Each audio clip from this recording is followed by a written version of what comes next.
నేను ప్రపంచంలో చాలా ఎయిర్పోర్ట్లు కట్టాను, కానీ మా సొంత ఊరు రాజాం ఇక్కడ మీకు అందరూ తెలిసి ఎక్కడ నెల ఒక గంట. వైజాగ్ రెండో ఊరు. మరొకటి ఏంటంటే నా first airport Hyderabad airport Shri Rajasekhara Reddy గారు ఫౌండేషన్ వేశారు. మళ్ళీ ఆయనే సీఎంగా ఉంటూ ఇనాగరేట్ చేశారు.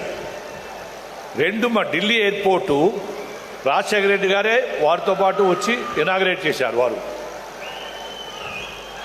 ఈ రోజుని అది భగవంతుడు నిర్ణయం చేయదు.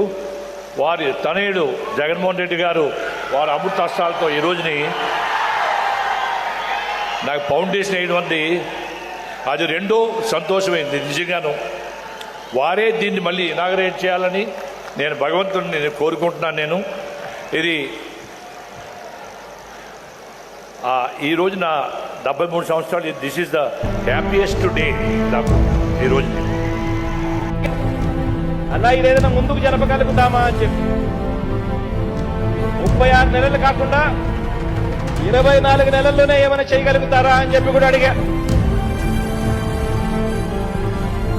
అంటే ఇక్కడే పుట్టా. ఈ ప్రాజెక్టు నాకు కూడా చాలా చాలా చాలా ఆత్మీయంతో కూడిన ప్రాజెక్టు. శక్తిలా కృషి చేస్తా. ఖచ్చితంగా 24 నెలలు కాకపోయినా 30 నెలల్లో ఖచ్చితంగా పూర్తి చేసే కార్యక్రమం చేస్తాను అని చెప్పి కూడా చెప్పడం జరిగింది. నాకు నమ్మకం ఉంది. ఈ ప్రాజెక్టు ఈరోజు మొదలవుతే ఖచ్చితంగా 24 నెలల నుంచి 30 నెలల లోపల దేవుడు ఆశీస్సులతో ఈ ప్రాజెక్టు ఖచ్చితంగా ఇక్కడే రైతులు తిరగడం